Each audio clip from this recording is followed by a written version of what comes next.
Welcome to Philly Late Night. I'm your host, Edmund Fox, broadcasting from in front of a gray sectional here in Philadelphia. This is our first episode of 2021, so lots to catch up on. Let's get right to the news. Last October, a dangerous brain-eating amoeba was found in the water supply of Lake Jackson, a Texas town located outside of Houston. But in a state full of Cowboys fans who also think Ted Cruz is fit to be senator, experts are confident that the brain-eating amoeba will likely die of starvation. Pop-up community refrigerators operating as self-service food banks are appearing along sidewalks throughout Philadelphia and proving more successful than their predecessor, the pop-up bidet. And speaking of food banks, President Joe Biden was in Philadelphia for Martin Luther King Jr. Day, volunteering with the hunger relief organization Philabundance. Most volunteers packaged and distributed food. Meanwhile, the president wandered the room offering visitors pieces of hard candy, which is an improvement to the last time Biden volunteered in Philly, offering free shoulder rubs at Girls High. According to Temple University's website, the majority of spring semester courses will continue to be 100% virtual and taught online, so somebody should probably tell Brad. Despite the cancellation of this year's Mummers Parade, a handful of residents marched in protest, drawing criticism from fellow mummers over concerns that those marching may embarrass the mummers community. But after well over 100 years of public intoxication, cultural insensitivity, and whatever the hell this is, what's a little pandemic superspreader event? A number of Philadelphia museums recently reopened to the public, including the Academy of Natural Sciences, which currently has an exhibit where you can see the actual skeleton of a person who thought it was a good idea to visit a museum during a pandemic. With the phased rollout of the vaccine, certain professionals are receiving priority, including healthcare workers, police officers, teachers, and grocery store workers. So as someone eager to get the vaccine myself, let me introduce you to my new alias, Dr. Sergeant Mr. Holland's Opus. Would you like paper or plastic? A few weeks ago, the former Trump Plaza and Casino in Atlantic City was demolished, leaving the once impressive structure a heaping pile of rubble, or what Trump is calling a tremendous success. 10-year-old entrepreneur Mika Harrigan of South Philadelphia bought a school bus that he plans to repurpose as a food truck to expand his successful lemonade stand. Not to be outdone, I recently discovered that if you crush combos over your bagel bites, it adds a nice zesty crunch. So, we're all kind of winning this pandemic, Mika. Bloomsday Cafe, a Philadelphia-based restaurant known for creating their own vermouth, recently released their latest vintage titled Dumpster Juice, which, fun fact, is likely what this Broken Psycho lawyer robot runs on. Pennsylvania's Secretary of Health was selected to be President Biden's Assistant Secretary of Health. Dr. Levine, a trans woman, has the experience of being born male and transitioning to female, unlike most Trump supporters who were born assholes and continue to be assholes. And finally, last week, thieves ripped off and stole an expensive antique door from the front of a Fairmount apartment complex. Officers are confident they will catch the perpetrators, calling the door theft an open and shut case. And those were your headlines. Before our main story tonight, a shout out to our sponsor, Philly Grit, the Philly-style barbecue seasoning and dry rub. With the pandemic still in full swing and a country full of people who would rather 500,000 people die than miss Friday night drinksies at Applebee's, we're likely just weeks away from cannibalism. And with how good Philly Grit makes everything taste, from steak to chicken to seafood, it really is your best bet for all your post-apocalyptic culinary endeavors. Go to phillygrit.com and use promo code PLN for 10% off and be ready to put that grit on everything, including your neighbors. And now, for our main story tonight, we'll be talking about the Paycheck Protection Program, or PPP, not to be confused with what you exclaim when your newborn decides to go to the bathroom mid-diaper change. Seriously, Grayson? You couldn't wait 30 seconds? The Paycheck Protection Program is an initiative created by the Trump administration to support small businesses by providing them with forgivable loans to help mitigate the financial impact of the pandemic and prevent these businesses from having to lay off employees. But thanks to a Republican-controlled Congress at the program's inception spring of last year, it was decided that the definition of small business would include religious organizations. And one of the top beneficiaries of this decision was the Roman Catholic Church, as explained in this AP report.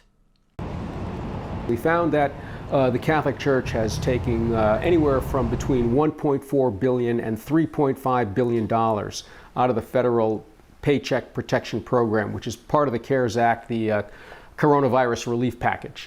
And we found that the church did this through a specific lobbying effort. Normally, only small businesses, tax-paying businesses, get small business loans. That's right. The Catholic Church received between 1.4 and 3.5 billion in federal tax dollars through the Paycheck Protection Program. According to an article in The Inquirer, 9 Philadelphia area religious organizations received over $1 million in PPP money, including the Archdiocese of Philadelphia, which received over $2.7 million. And look, I get organizations like the Archdiocese need money to operate, pay their employees, and buy enough gold-plated accessories so that their altars look like a Trump high-rise bathroom.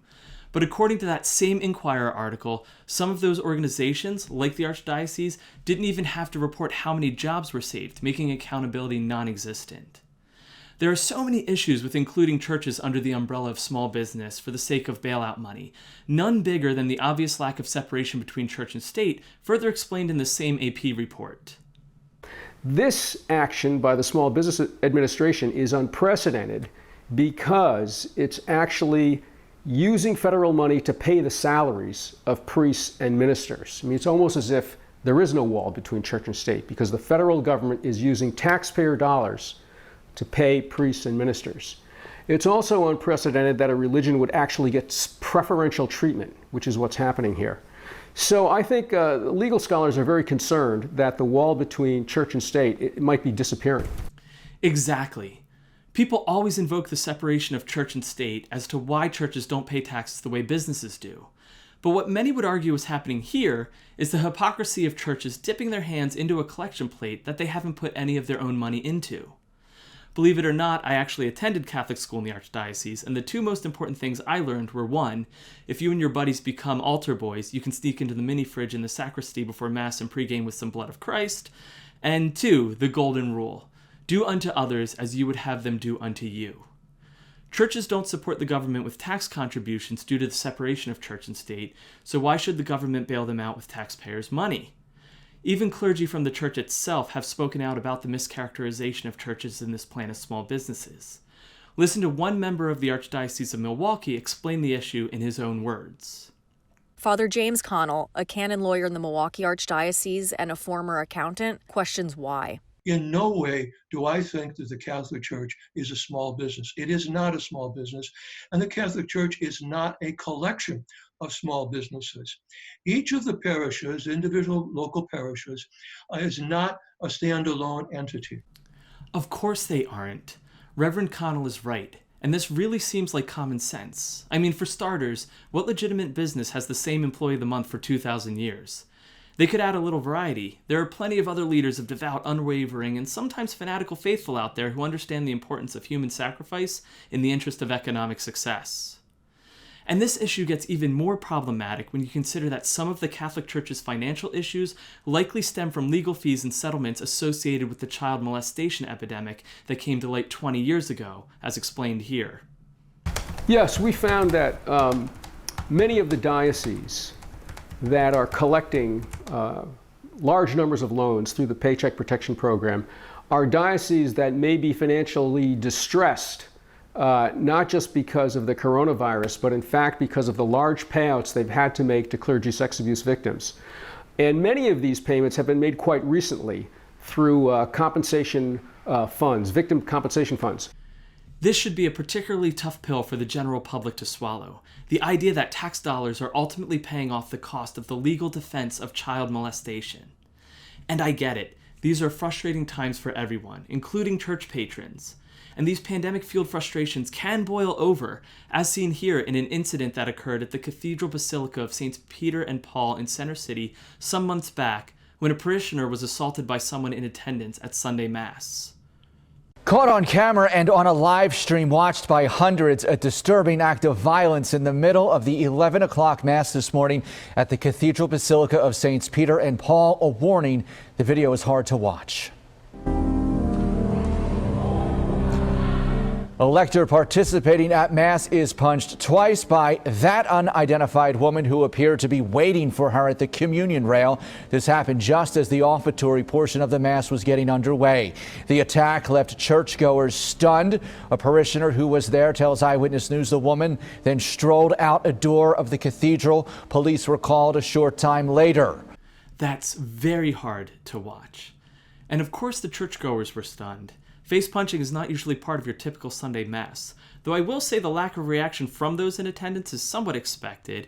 It is the Catholic Church, after all. They're probably used to people getting assaulted in their walls and not doing anything about it. You know what they say, what happens in the Basilica stays in the Basilica. But before we keep jumping all over the Catholic Church, keep in mind that other tax-exempt religious organizations, such as synagogues and mosques, are getting in on the free money too.